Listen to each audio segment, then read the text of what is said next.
to Governor Tony Evers.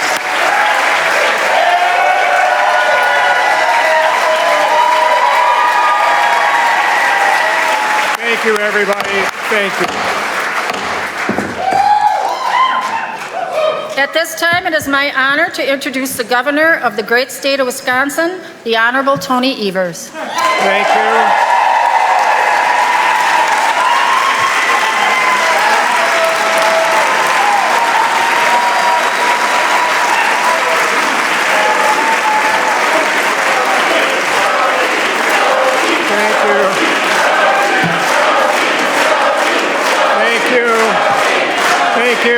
Thank you. Hello there, Wisconsin. Last time around, folks. Honorable Supreme Court justices, tribal nation leaders, constitutional officers, Adjutant General Straub, members of the Wisconsin National Guard, active and retired members of our armed forces, cabinet members, legislators, distinguished guests, and Wisconsinites from near and far. Thank you for taking the time to join us this evening. It's going to be a blast.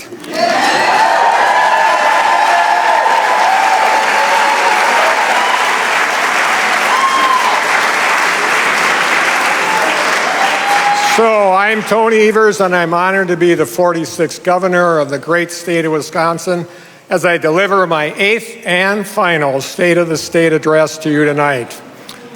It's true.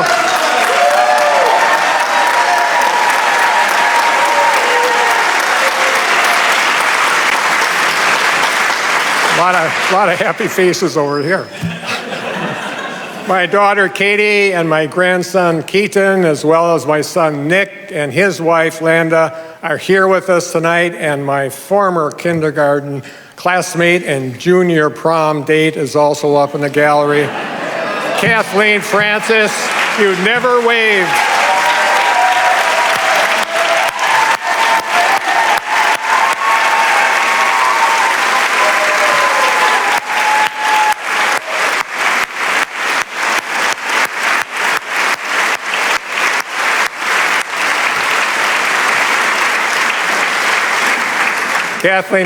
Kathleen Francis, you've never waved through all the ups and downs of my 50 years of public service.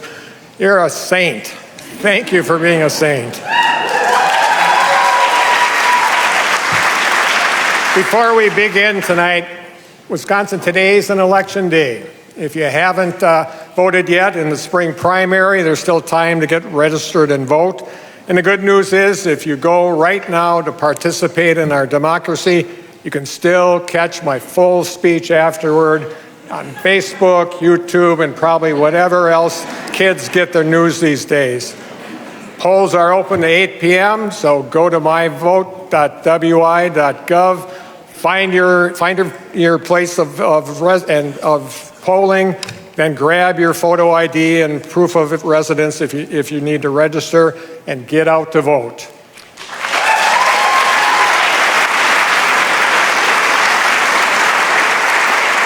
I'm so humbled and thankful for the last 7 years and those who helped make it happen. But tonight, Wisconsin, I want to focus on the work we still have left to do, so I'm going to save my long list of gratitude for my farewell address later this year. And no, legislators, that doesn't mean my speech got any shorter. In fact, I think it's probably longer. Sorry. I know many lawmakers are antsy to end the legislative session and pack up to get back on the campaign trail. By the way, if anybody's running that wants advice from someone who won 5 statewide elections, right here. Right here. Folks, I know many of you are up for the election, but here's the deal. After years of delivering historic bipartisan wins for our state, Wisconsinites have high expectations for the work we can do together over the next 10 months, and they should. Just look at what we've accomplished over the last 7 years. My vetoes are often the focus of news coverage and even political criticism. I know Republicans get upset when I use my veto pen to do good things for kids in schools, for example. But here's the truth. Here's the truth. The truth is I've signed over 800 bills as governor, and more than 97% of those bills passed with bipartisan support. How about that?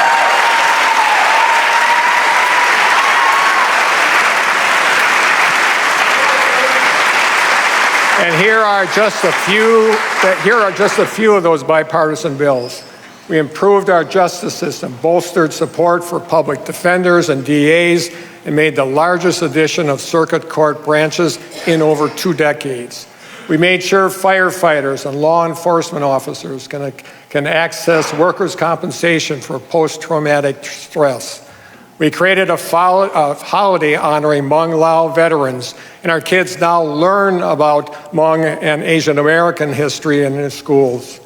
We fixed gaps in the Amber Alert system through the Prince Act so that we could locate missing kids faster. And folks, this is all barely a fraction of the more than 800 bills I've been proud to sign as governor. We expanded the tax credits to help lower the cost of child care for working families. We made it so that the state park passes can be used for 12 full months, regardless of when they're purchased. We provided Medicaid coverage for telehealth services so that folks can access health care right from home. We supported peer-to-peer suicide prevention efforts for kids in schools. We invested in helping local communities prepare for and prevent flooding before disaster happens. And we worked together to keep Major League Baseball in Milwaukee until 2050, so future generations of Wisconsin's kids will grow up rooting for the Brewers like so many of us have.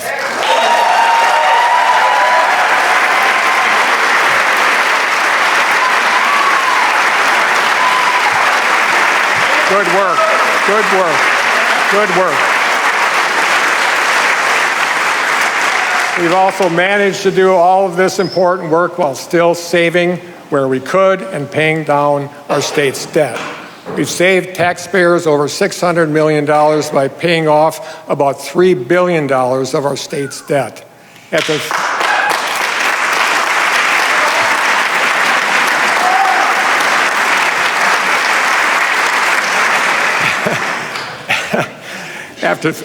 Excuse me. Thank you. After 30 consecutive years of our state's checking account running a deficit, we've ended every full fiscal year I've been governor with a positive balance. How about that?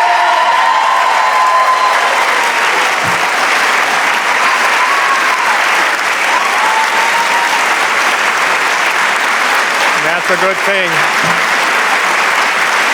That's a good thing.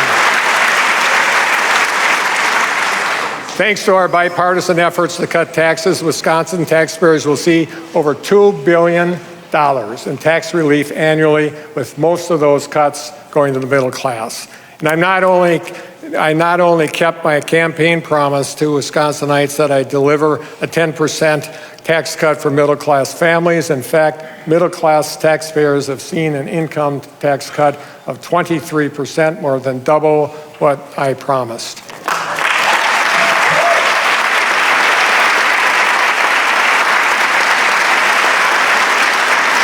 Wisconsinites, you're keeping more of your hard-earned money today than at any point in the last 50 years. How about that?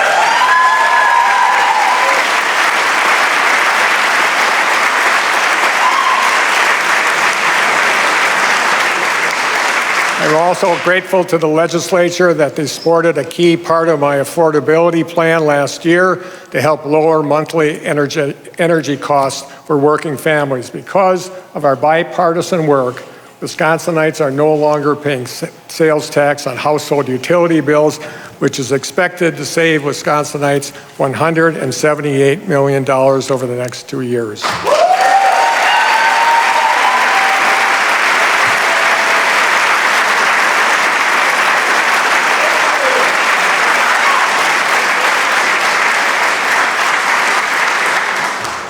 Not only are Wisconsinites keeping more of their hard-earned money, Wisconsinites are making more money too.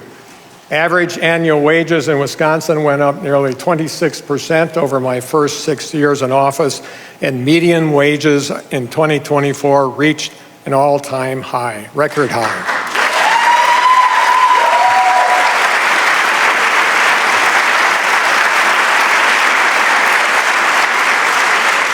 Giving working families a little more breathing room in their household budgets is something we've worked on together over the last 7 years.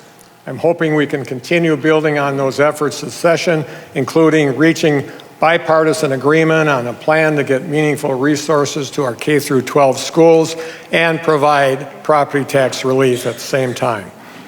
And it must balance these important obligations a heck of a lot better than the plan Republican leaders sent me this week.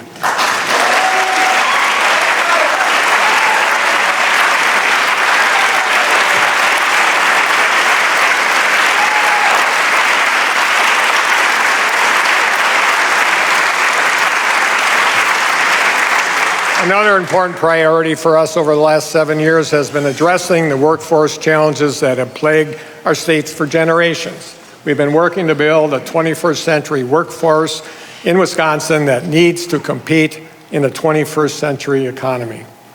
We've reduced barriers to joining our workforce by investing, in child care slots for working parents and making sure that they can get to and from work. We're helping over 127,000 Wisconsin workers get career and skills training thanks to investments I directed. Wisconsin's seen record high employment and record low unemployment. And we've had the highest ever enrollment in our registered and apprenticeship programs ever in state's history for several years in a row.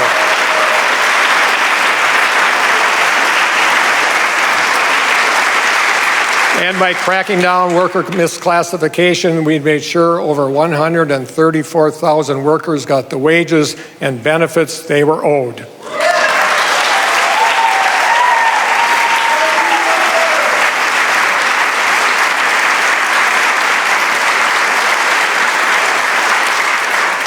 A key part of our work to support working families, strengthen our communities, and grow our state's workforce has been ensuring folks have the housing they need in the communities they work in. It's about connecting the dots, and expanding access to affordable housing is an issue I hear about almost everywhere I go in Wisconsin.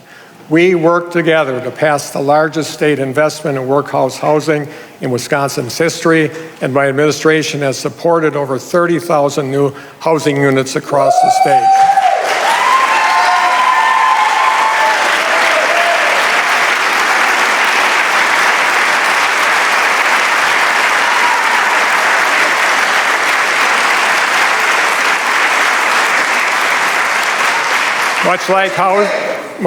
Much like housing, having access to affordable high-speed internet in the 21st century is a necessity, not a luxury. It's why no administration has done more to expand access to high-speed internet for working families than we have.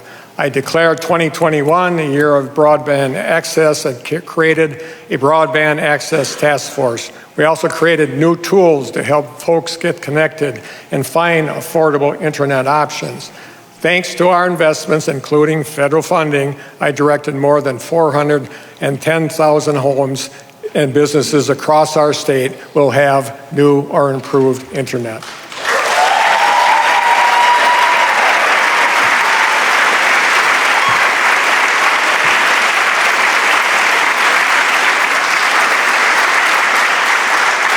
Supporting our farmers and their families and our state's agricultural industries have always been part of our work over the last seven years. I created the Blue Ribbon Commission on Rural Prosperity and the Office of Rural Prosperity. And we worked together to create the Wisconsin Initiative for Agricultural Exports to increase dairy, meat, crop, and other products exports by 25%. Today, Wisconsin is well on the way to become a top 10 state for agricultural exports after being ranked 13th just a few years ago.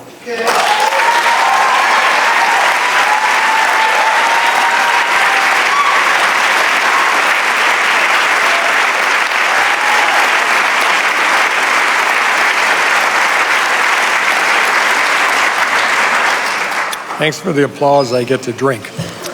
And from our smallest rural towns to our largest cities, after a generation of state government asking local partners to do more with less, we also work together to approve a historic increase in support for our local communities. Thanks to our bipartisan efforts, Milwaukee is no longer on the brink of bankruptcy, and for state support for most municipalities increased over 20% to help them meet basic and unique needs alike.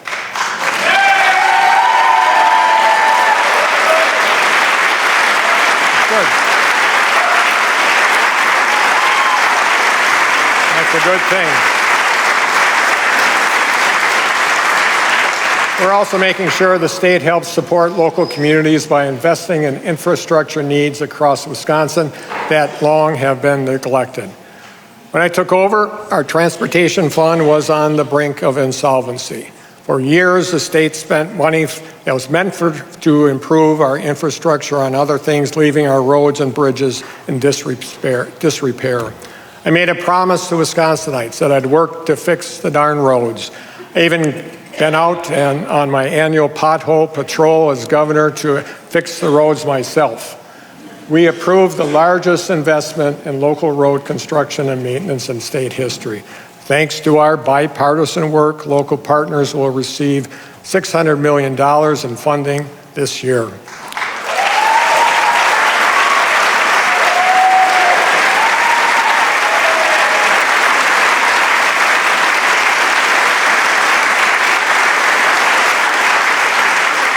Together, we also created a new agricultural roads program with bipartisan support to make sure our farmers and producers can get their product to market safely and efficiently by improving local road infrastructure across our state. It's already supporting over 90 projects across 48 counties to help improve and repair roads that our farmers, agricultural industries, and rural communities depend on.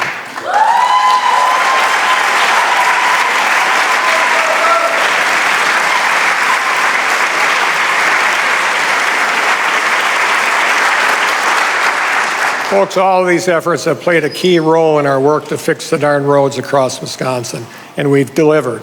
Thanks to our work together, my administration has been able to improve or repair over 9,600 miles of roads and over 2,400 bridges across our state.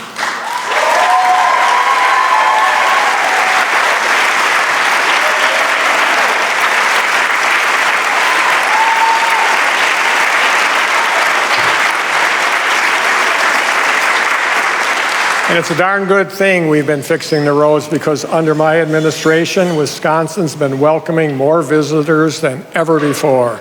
Investing in our tourism industry has been an important part of our work over the last 7 years, and it's paid off.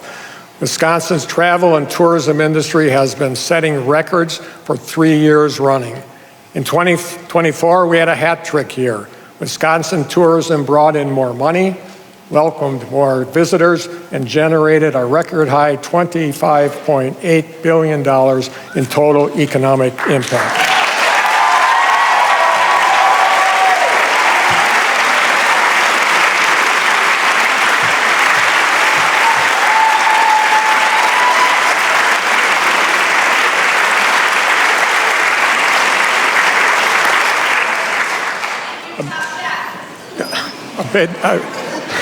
A big driver of our tourism industry's success is our Wisconsin's outdoor recreation economy. Biking and hiking, camping and canoeing, fishing and hunting, snowmobiling and skiing, you name it.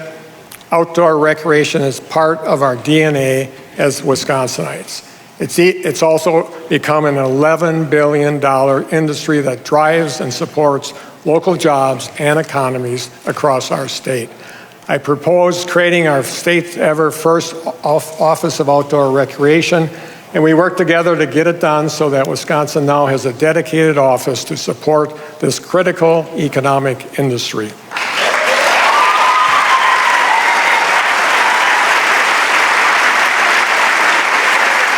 Things are good. Our bipartisan budget last year also improved my request to create a new film office at the Department of Tourism and a new film tax credit program. I'm excited to announce we're launching the new program this week, which will help bolster our travel and tourism economies and bring exciting, creative endeavors right to Wisconsin's doorstep. How about that?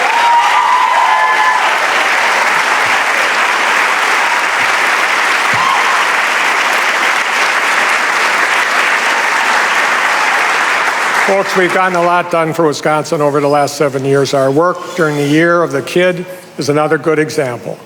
From teaching science in Baraboo to getting the scoop from students on Smoker's Corner as principal in Toma, to the decade I spent as state superintendent, to becoming your governor, I've devoted most of my life to doing what's best for our kids. After watching a Republican governor and legislature, shred my education budgets as state superintendent, I knew we could do more and better for our kids.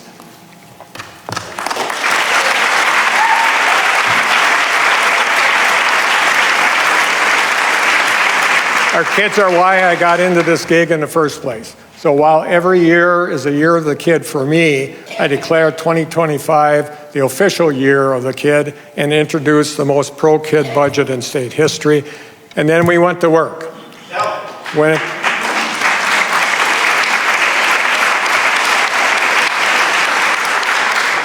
it comes to doing what's best for our kids, we have to start early. A top priority for me during the Year of the Kid was to lower the cost of childcare so more kids and families could access early childhood education. Getting direct support to child care providers in our state budget was a bright line issue for me in negotiation with Republican leaders. I fought hard to make sure our pro-kid budget included $360 million to support our child care industry and working families, more than 1/3 of which will go directly to providers to support care for nearly 170,000 kids.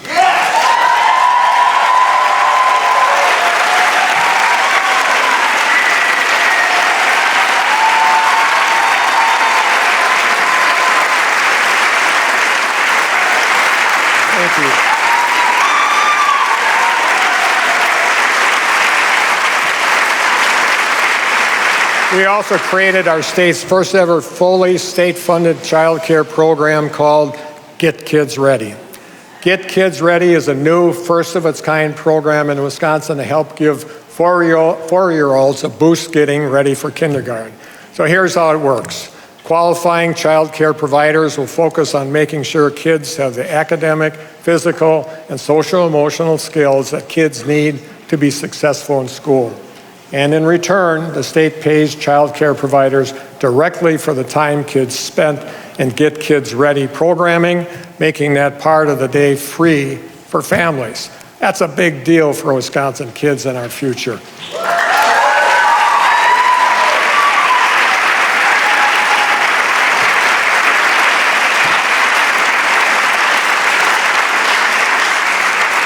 And I'm excited to announce tonight that nearly 1,400 providers have signaled that they're ready to be part of this program, an effort is projected to help as many as 24,000 kids across Wisconsin get a head start on their education in just the first year. How about that?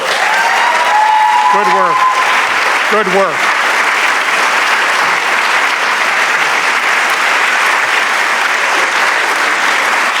A key part of our work to do what's best for our kids includes making sure our kids can bring their best and full self to our schools and our classrooms.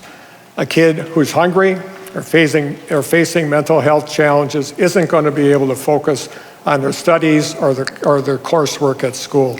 It's why I fought hard to secure $10 million for food security and $30 million to help support mental health resources in schools across our state.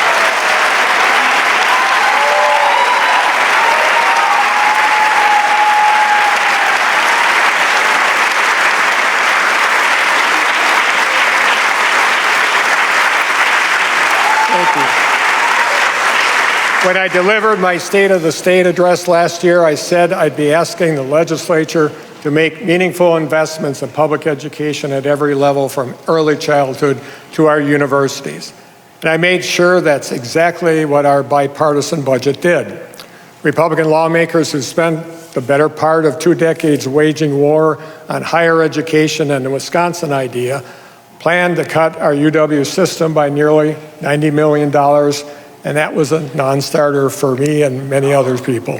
I fought hard to make sure the final budget I signed included the largest increase for our University of Wisconsin system in nearly 20 years and over $1 billion for UW projects across our state.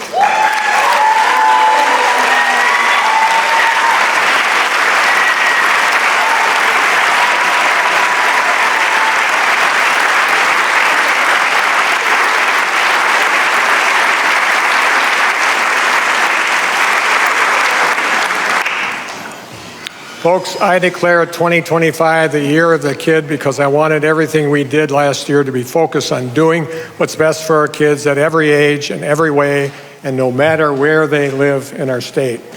But Wisconsin, I've always promised to give you straight information here, and that's exactly what I'm going to do. So I want to talk about how our bipartisan budget delivers for our K through 12 kids in schools. And I also want to talk about the ways that fell short and the work the legislature must do to make good on the bipartisan promise we made to our kids in the last budget. A decade of Republicans consistently failing to meaningfully invest in our kids and our K through 12 schools has consequences. Wisconsinites have been going to referendum in high numbers in years, raising their own property taxes just to keep the school lights on. It started long before I became governor. I get Republicans want to blame my 400-year veto for property taxes going up. Why? Of course, it's politics, of course. Republicans running under fair maps need someone else to blame for failing to fund our schools at the levels I've asked them to for about 2 decades of my life. Here's the truth. Funding our schools is a responsibility that the state and local partners share. Local property taxes go up when the state fails to do its part to meet its obligation.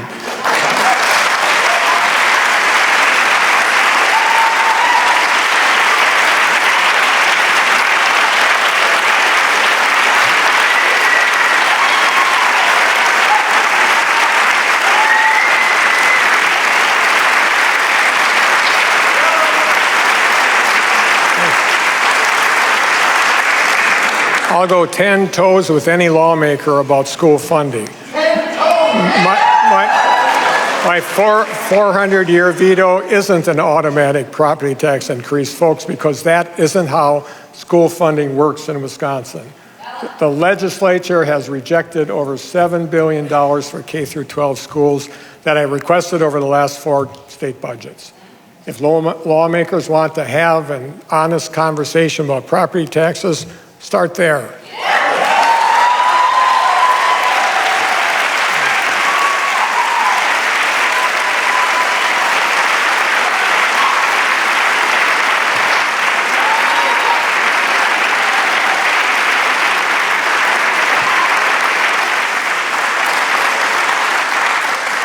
Folks, a decade plus disinvestment can't be undone overnight, but I've spent the last 7 years working to reverse that trend. We secured an additional over $2.3 billion for our K through 12 kids and schools in my budgets. I fought hard for nearly $1.4 billion in spendable revenue we approved in our bipartisan budget negotiations last year. That included a net categorical aid increase that was roughly 5 times larger than our previous historic budget.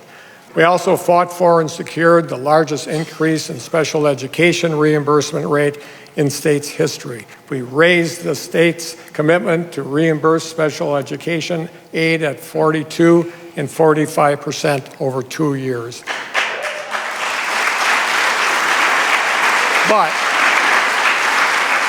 And there's a big but here. But here's the problem. The legislature refuses to set aside enough state money to actually meet those percentages.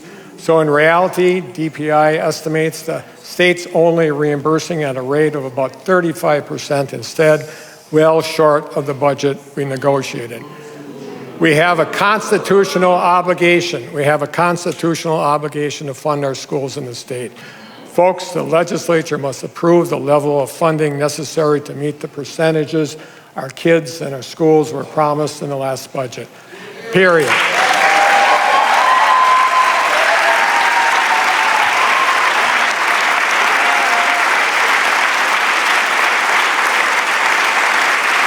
We can get it done. With all the successes that we've had over the last 7 years, Wisconsinites are eager for us to continue our progress. We can't afford for lawmakers to lose focus on the future we've been working hard to build together just because it's an election year. So I know the legislature would rather hit the road and take the rest of the year off, but I'm going to ask lawmakers to stick around until our work here is finished.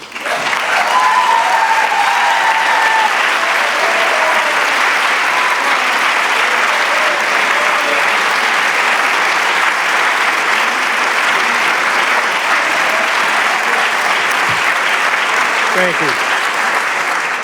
There's always more work we can do, folks. Let's start with public safety.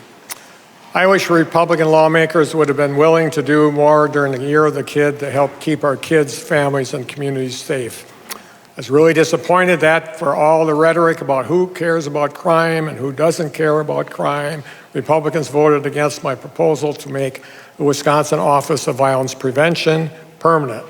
We could be doing so much more to address domestic and intimate partner violence, for example. These statistics drive me nuts. Domestic violence homicides in Wisconsin jumped by 20% between 2021 and 2022. 20%. We hit a new record high of Wisconsinites murdered in domestic and intimate partner violence incidents. The record only lasted until 2024, when 99 Wisconsinites were killed. They were murdered. Folks, this trend is headed in the wrong direction, obviously. The legislature cannot find these statistics acceptable.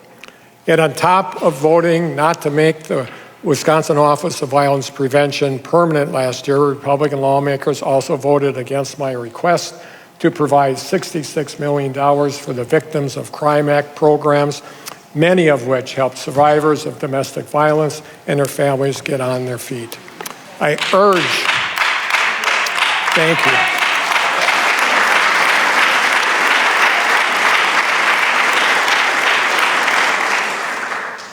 urge the legislature to send bills to my desk to codify the Office of Violence Prevention and fund Victim of Crime Act programs. Do this right thing and get it done.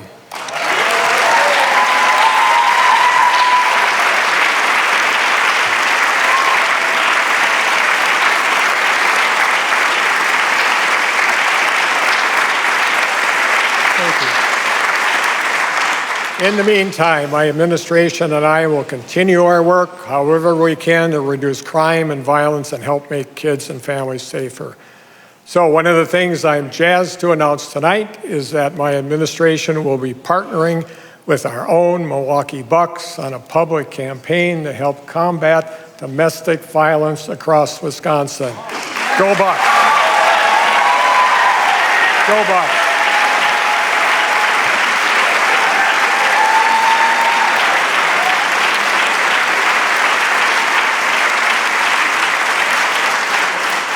I also want to talk about gun violence, which is why I created the Wisconsin Office of Violence Prevention. The very first special session that I ever called as governor was to ask Republicans to pass universal background checks and red flag laws, two concepts that 80% of our state support. I could spend the rest of my speech listing everything I propose to crack down on gun violence, keeping guns out of the hands of violent people, and making our communities safer. Instead, I've cut to the kicker. All of them went nowhere because in 7 years, there's no issue Republicans have done less about than guns. This much is clear. This much is clear.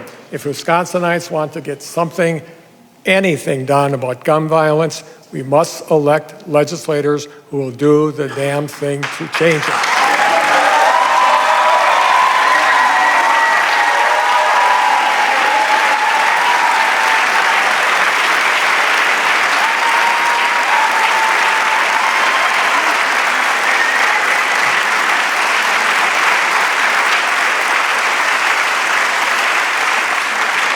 I've also spent years urging Republican lawmakers to approve reasonable common sense policies to move Wisconsin's corrections, courts, and justice systems into the 21st century. I introduced a sweeping corrections reform plan last year that would close GBCI by 29, get kids out of Lincoln Hills and Copper Lake, and turn Waupun into a state-of-the-art vocational facility. Republicans quickly dismissed it, insisting they'd come up with a better plan and pass that instead. It's been over a year now, and I haven't seen one, either enacting my plan nor propose a plan of their own. I'm still hopeful that we can work together to pass a bipartisan bill this year on a comprehensive corrections reform to set an achievable goal for GBCI to close, convert Lincoln Hills, and revamp Waupun. We also need to make sure the plan includes evidence-based efforts to stabilize our skyrocketing prison population and reduce likelihood that people will reoffend, making our communities safer and saving taxpayers on correction costs down the road. We don't need to ask taxpayers to pay for a brand new prison. That won't be done for a decade.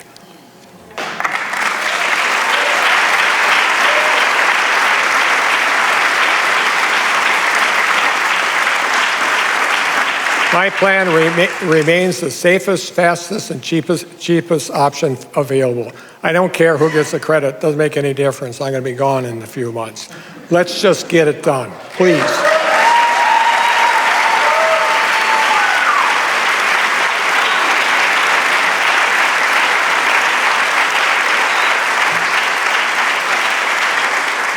In the meantime, I will continue to exercise my constitutional powers as governor to do what I can to improve community safety and change Wisconsin's justice system for the better. Before I took office, Wisconsin got an F in judicial diversity due to a lack of women and people of color on our bench. So it's important to me to appoint judges who are a reflection of the people of our state. I'm especially proud that no governor has appointed a more diverse class of judges in state history. More than a third of the judges I appointed are people of color, and more than half are women.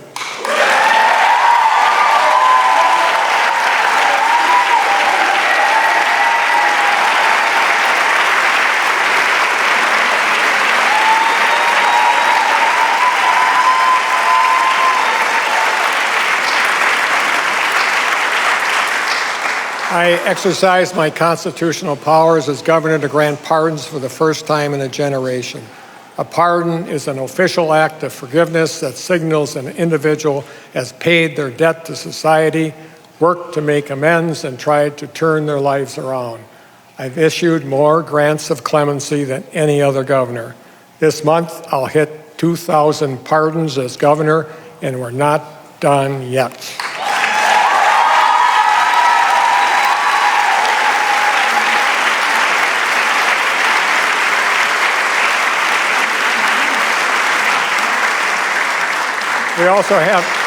We also have important things to get done this year to clean up our water and protect our natural resources. We make a promise to our kids and grandkids that will leave them a better state and world than the one we inherited. That's the future we've promised them, and that's the future they deserve. And my administration has worked to lead the way. For starters, science and the words climate change have returned to the Department of Natural Resources.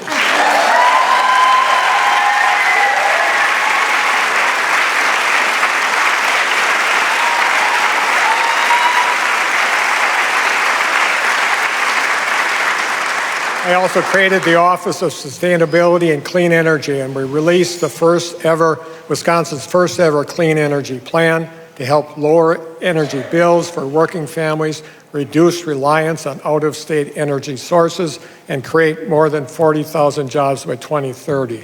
We also joined the U.S. Climate Alliance, took the Trillion Tree Pledge, and committed to planting 100 million trees by the end of 2030. We planted over 42 million and saved over 76 acres of forest land in just the first 4 years. 4 years.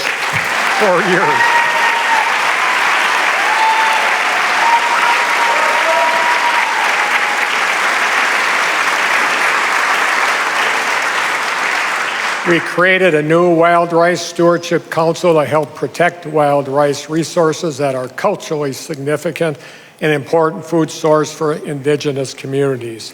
And we continue to work and learn from the tribal nations of Wisconsin, like Menominee and Bad River Band, who are investing in clean and reliable energy sources to become energy independent.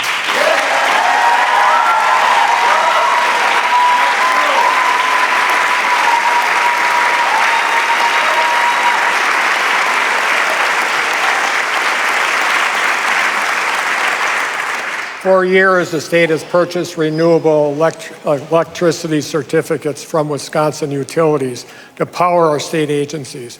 I want to make sure we continue to work towards our clean energy goals. Thanks to the steps I'm announcing tonight, we're ensuring the state will continue doing so long after I'm governor. Tonight, I'm announcing that the state is going to purchase about 225,000 megawatt hours of renewable energy every year for the next 20 years. Folks, just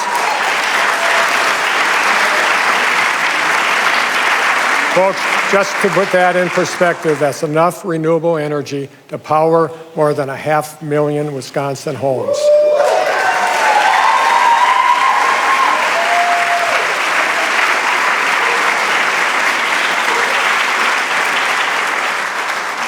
We're also continuing to explore new ways for Wisconsin to be a leader in clean energy. I'm excited to announce that we're going to be partnering with the UW-Madison's Department of Nuclear Engineering and Engineering Physics to study nuclear energy opportunities in Wisconsin. Nuclear energy is the largest source of clean power in our country, and it's a safe, reliable, carbon-free option to power our homes and businesses. This could be a game changer for our state. I'm glad this work has received bipartisan support this session.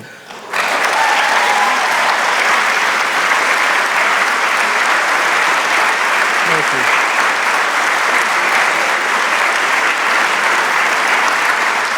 Folks, this partnership on nuclear energy is the Wisconsin idea in action. The Wisconsin idea has always been around harnessing the extraordinary research and innovation that's happening on UW campuses and using it to improve public policy in Wisconsin and beyond. It's why I'm also excited we're continuing the tradition to support small businesses across our state. Our newly created Ignite Wisconsin program is going to make strategic investments to advance startups in our state, targeting sectors to boost our homegrown innovation. This includes connecting the dots to invest in the Wisconsin Fusion Energy Coalition, anchored by UW-Madison's fusion research, so Wisconsin becomes a national hub for commercializing fusion energy.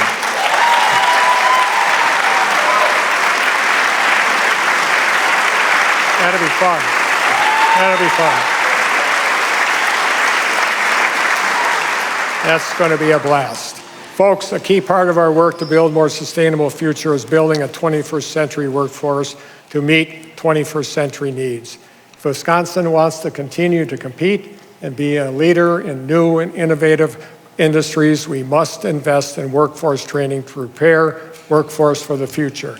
It's why my administration worked to secure over $7 million to launch a workforce training programs focused on developing our advanced manufacturing and AI workforce in Wisconsin.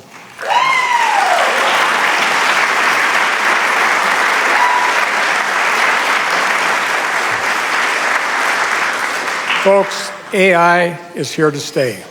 So making sure Wisconsin is prepared to create jobs for the future and meet the rapidly evolving needs of a 21st century economy has to be a top priority. At the same time, we also have to make sure we don't jeopardize the work we have done and are doing to build a more sustainable future for our state.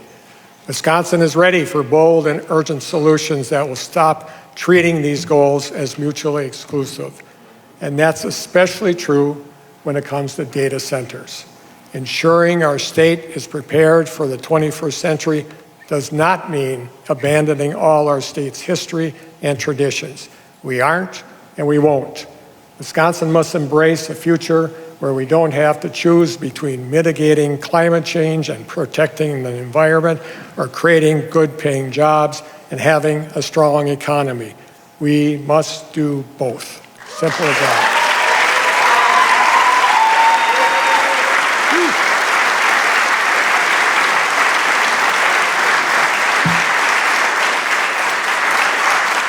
We also couldn't reach consensus during the state budget negotiations on a comprehensive plan to reauthorize the Knowles-Nelson Stewardship Program, the namesake of two Wisconsin conservation heroes. The Stewardship Program, which has been a proud part of Wisconsin's heritage for decades, is now set to expire at the end of June.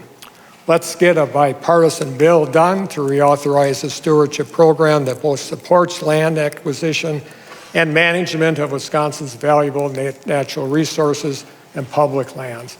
We have to do this, folks. We have to.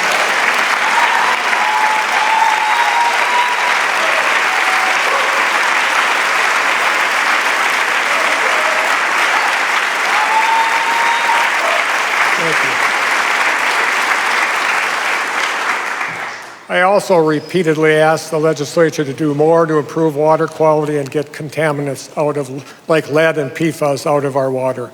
Wisconsinites should be able to trust the water coming out of their tap. So we must find common ground on a bipartisan legislation to help Wisconsinites get contaminants like PFAS out of their water and release the $125 million we approved over 2 years ago.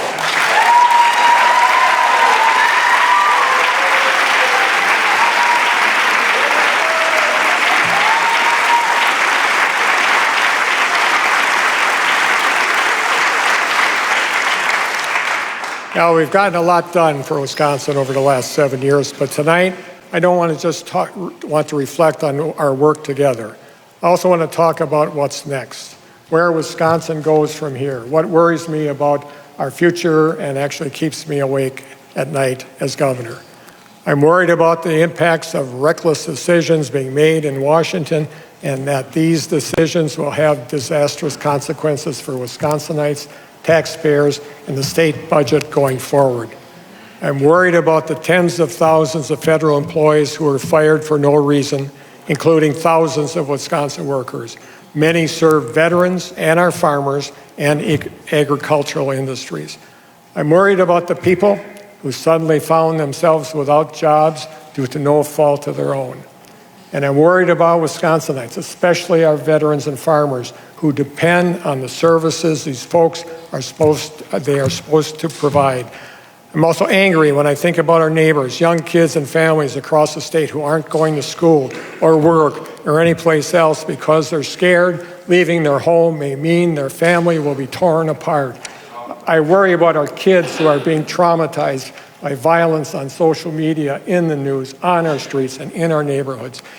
And I worry about what all this means for America's dairyland, which has depended on the hard work of immigrants for generations.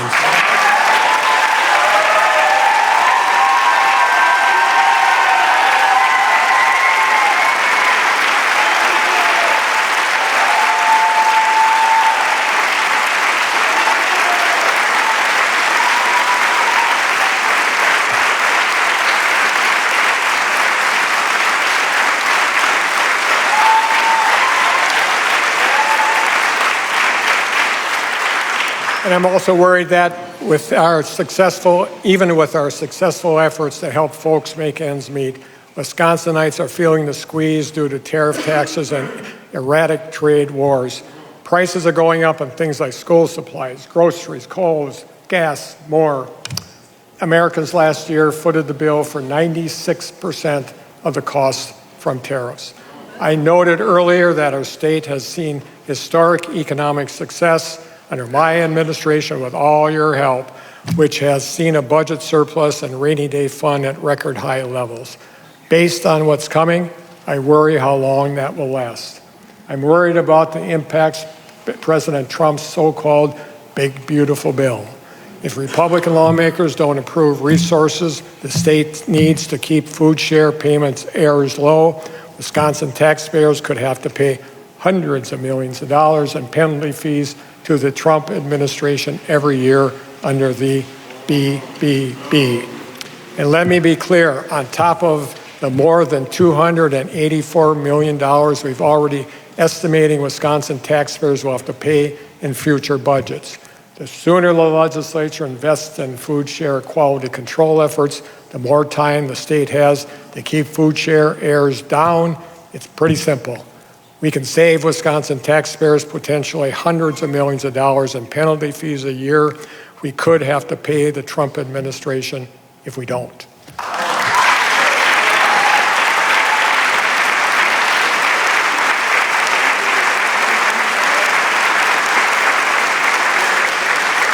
So I'm not negotiating with Republicans about a $70 million investment the state must make right now to save Wisconsin taxpayers as much as $200 million in penalty fees later. We've been asking for this for months, and it has to get done. If the legislature fails to provide the funding that is needed, Republicans will be able to blame the penalty fees that taxpayers will be forced to pay. It's not good. It's pretty simple. Let's get it done.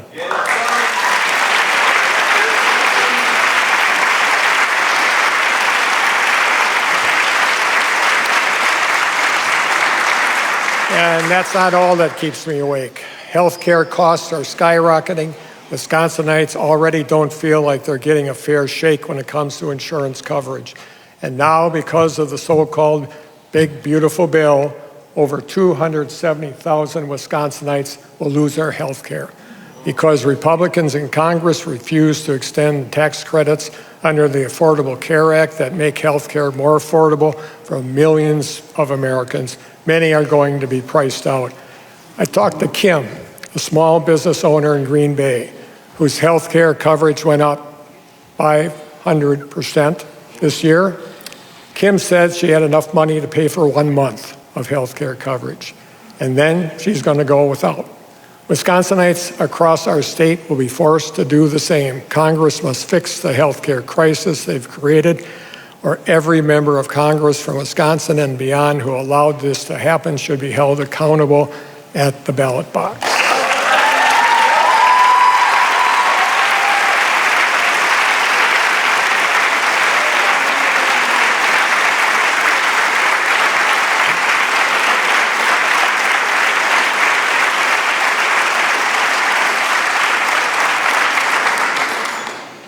You know this, I'm not a rocket science, but I did teach biology. Maybe if we want to make Americans and Wisconsinites healthy again, making health care affordable and accessible would be a great place to start.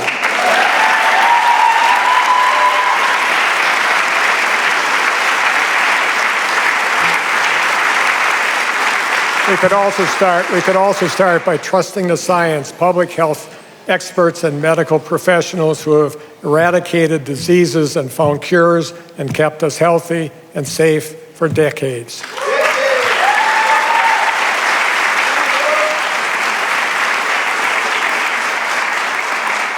Folks, public health is not a partisan issue, and it isn't up for debate, and real lives are at stake if we fail to listen.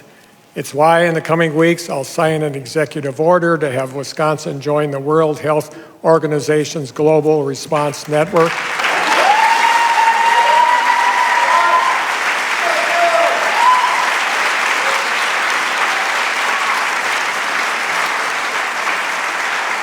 We must do what we can to keep our kids, our families, and our communities healthy and safe. It's as simple as that.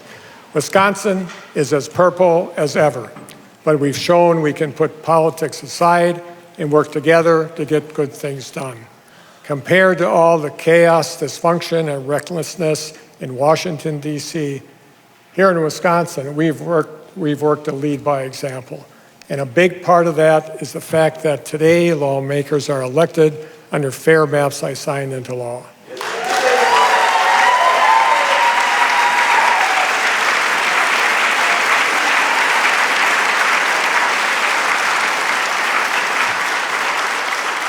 But here's the problem, Wisconsin. New maps are redrawn every 10 years.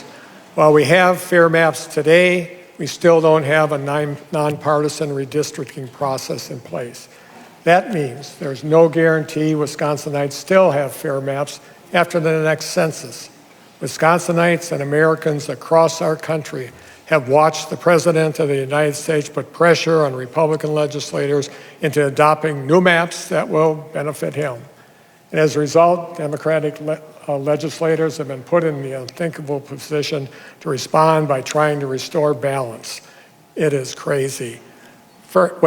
Very few people in this country know what it means to live under some of the most politically gerrymandered maps in Wisconsin, but Wisconsinites do. And they know because they lived it. And we are not going back.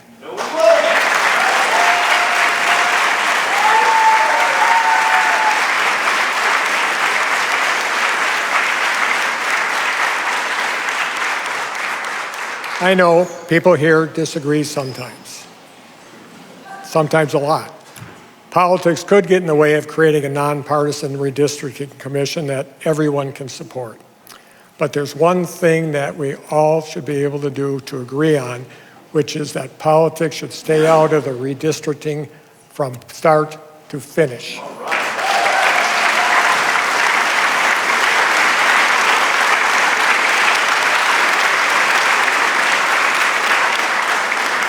So tonight I'm announcing that I'll be calling a special session of the legislature this spring to take up a constitutional amendment to ban partisan gerrymandering once and for all in Wisconsin.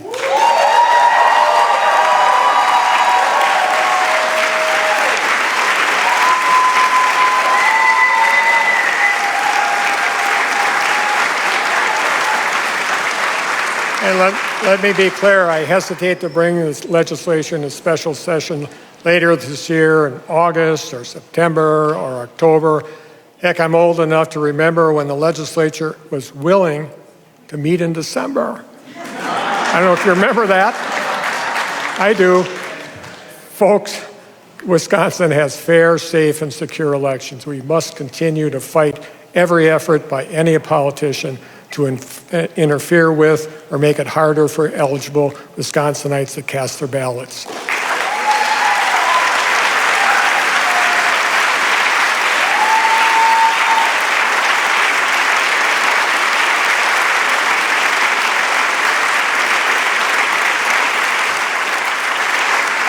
And a big part of the reason we have fair, safe, and secure elections is because of the amazing election officials and poll workers across our state. So next time,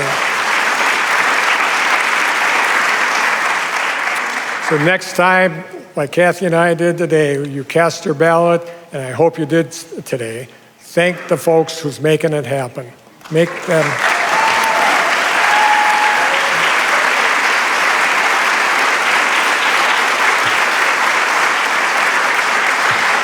These folks are friends and neighbors who often volunteer their time to make sure we can exercise our most basic and fundamental rights as Americans. And they do so out of a sense of duty. They do it because it's the right thing to do. They do it because they're a good neighbor. That's extraordinary. As governor, I often declare a theme for a year, a topic or issue I want to focus on. We had the year of clean drinking water, the years of broadband access, mental health, workers, and of course, the year of the kid. This year, I want to keep it simple. I want us to focus on our Wisconsin values of kindness, respect, empathy, compassion. I'm declaring 2026 the year of the neighbor. because we could.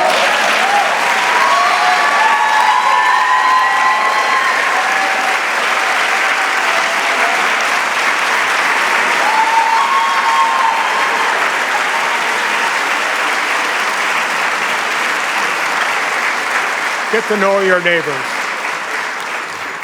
because we all could use a good neighbor and we could all be better neighbors.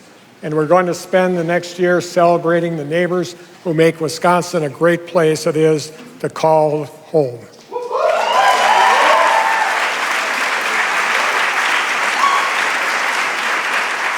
The first responders who answer our call in our darkest hour, the librarians who help find our new favorite book, the teachers who comfort, inspire, and educate our kids, the state worker who helped us find and apply for health care or job training, the veteran who served our country, the farmer who feeds our families, the nurse taking care of our loved ones, the helpers who work every day to make life just a little bit better for everyone who lives here.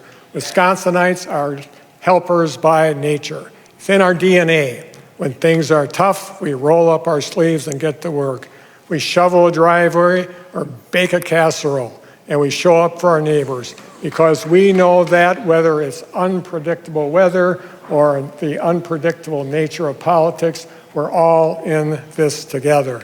And we're going to get through this together, not by alienating our neighbors, but by getting to know them, by looking out for one another and maintaining our Wisconsin values of kindness, empathy, compassion, and respect, because it's the golden rule, and it's the right thing to do because it's who we are as Wisconsinites.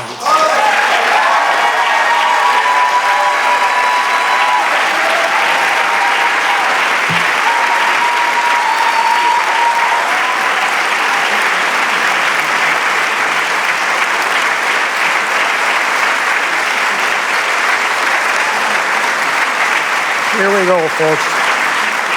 I always promise to be a governor who works for all Wisconsinites and who does the right thing when it matters most. I'll never stop working to make good on the promise as long as I'm governor. We have lots of work to do, folks, so let's get back to it. Thank you, and on Wisconsin, UW Marching Band, let her rip.